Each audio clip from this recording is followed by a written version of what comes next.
along with Shawn Michael, and we are coming down to the end of the season here. Yeah. Basketball season, wrestling season, it's all coming to a close.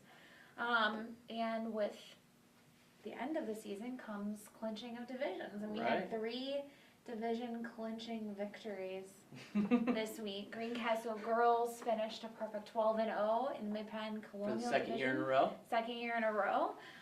Shippensburg boys won the Colonial division for the first time in 10 years. Yeah. And they were helped along by a big upset of Boiling Springs. Huge upset. By Waynesboro. And Southern Fulton clinched the ICC on Monday and the Siling Hill yesterday, right. I think. So they're flying on a 13-game win streak and something. now Greencastle and Shippensburg get to go to the Mid Penn tournament and get some real good competition before they head into districts. Yes, who the girls play Palmyra. Correct. Which is insane. Number 1 in Quad A state in the district right now. The district right now. Yeah. That's insane. And Shippensburg gets either Cedar Cliff or Bishop McDevitt. And Cedar Cliff they lost to, although I think they'd like to have that back. That was their first game of the season. Right. And McDevitt is always very good. So, but the Greencastle especially, that's going to be tough. Yeah, and Palmyra beat them pretty bad in districts last year to knock Greencastle out. So that's going to be a really good test to see where Greencastle's at, if they improved, and if they can play well in a neutral site, because we all know how good they are at home. The problem is you only get 1 home game in districts, and then you got to go play somewhere neutral, which they've shown that they struggle to do this year. I don't know what it is. Mike Ryan doesn't know what it is either. Well, I mean, it comes back to their depth. Their depth is a lot of issues. When you're at a neutral site, you're not getting necessarily the fervor of your crowd that you usually get and that kind of thing. And when you're playing in districts, there's so many teams that with deep benches and they like to press and they like to run the floor. And when you only have 5 girls that are going to be on the floor for most of the game, they're going to get tired. And that showed in districts last year, especially for Greencastle. That Mid Penn, the first games are Tuesday at Cumberland Valley. Yes. Girls start at 6 o'clock, then Ship boys follow at 7:30. Doubleheader. We'll be there. We'll be there. This week, coming up, the rest of this week, all of District 3, basically, all of our Franklin County teams basically close out tonight. Yep. Tomorrow night will be there's some local boys District 5 matchups, but our game of the week is Saturday this week. The McConnellsburg girls have their rematch with Southern Fulton girls at 1:30 at Southern Fulton. That's a playoff implicator as well. Yeah, that's a big one.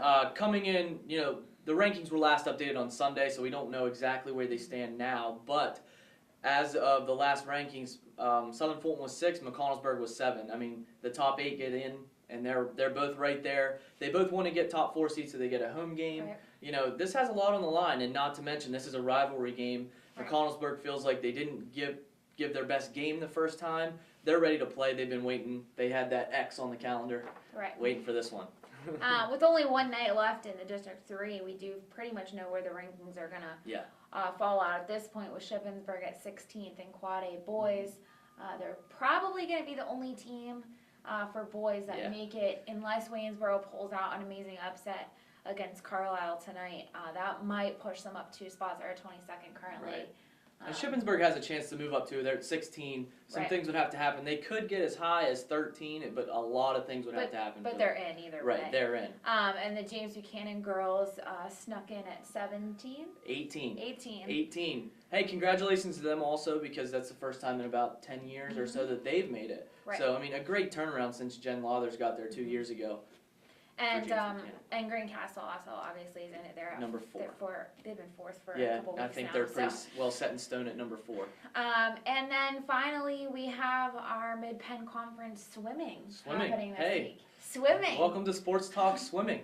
Got to talk about swimming. Probably our biggest, the one that we're going to look out for is Abby Stouffer of Chambersburg. She's ranked first in the 200 IM, second in the 500 free. Shippensburg's Maggie Morehouse is, I think, 8th in the 500 free and 7th in the 200 free. Yeah, it'll be interesting to see where they end up going into districts. And, Abby Stouffer committed to Duquesne. That's some big news. You probably already heard about it. But, she wants to keep building that resume up and keep getting better and get ready for that big stage she's going to be on. Right. And PIAA team wrestling championships are this weekend. I believe that the individuals are next weekend. No, that's not right. I'm sorry. District individuals are next weekend, and then the states will be the following weekend. So also be looking out for that next week. Until next week, enjoy the games. All right.